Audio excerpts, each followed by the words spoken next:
So you're curious about building a spiritual altar. You want to build yours and you want to know what to do. Well, in this video, I'm going to show you 2 things that you need to build a spiritual altar.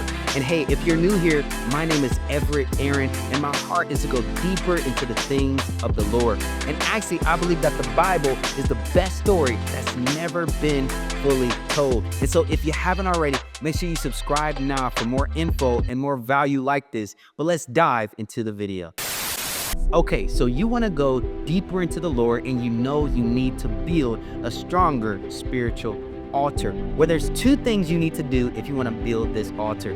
The first thing that we see in the Old Testament and New Testament is every altar, there's a specific place. I want you to understand that altars don't move. There are structures that are built to bring offering, and they're at the same place.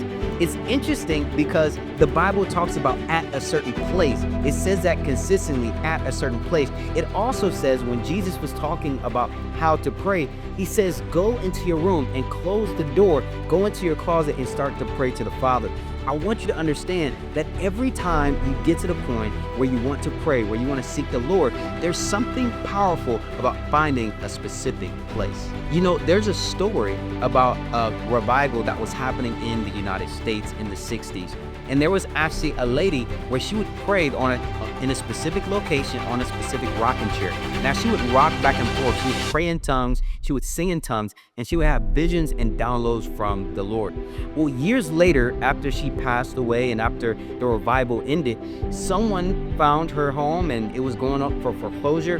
And someone just sat down in one of the chairs that she had that she just happened to pray in. And immediately when they sat down, they started to receive downloads and revelations from the Lord. And so this chair became very well known in a very short period of time, because whenever someone would sit in this chair, they would immediately receive answers from the Lord.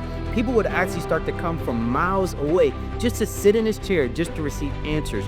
I want you to understand that what this lady did, she cultivated something. She not only built an altar, but that altar created an open heaven.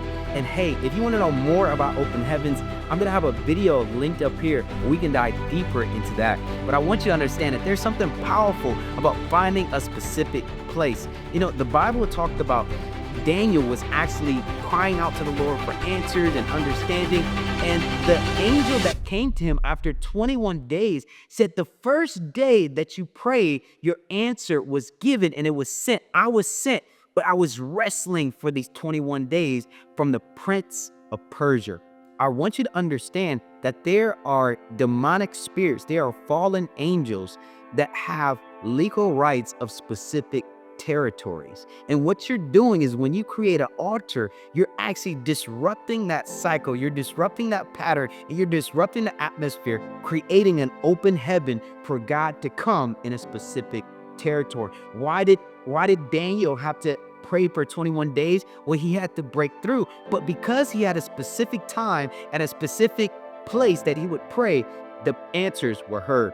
You know, I kind of gave away the number 2 thing that you have to do, and that is you need a specific time. You see, every altar in the Old Testament and the New Testament, there was a specific place where that altar stayed. Some people, they would take journeys to mountains, and they would go to the high place and they would offer things there. But the point is, there's a specific place. But also, we see in the Bible that there are specific times that God commanded the morning and the evening offerings to happen. And so if you want to create an altar, what you really want to do is you want to create a cycle. You want to create a cycle in the spirit, same place, same time, every day. This is your time to meet with the Lord. And when you start to offer at the same times, it's interesting because we look at the Garden of Eden and we see that God would consistently meet with Adam at the same time. It was in the cool of the day. And hey, if you want to go deeper into times, make sure you check out this video where I'm going to be diving deeper into that. But yeah, so God, for some reason, he chose to consistently meet with Adam at the same time.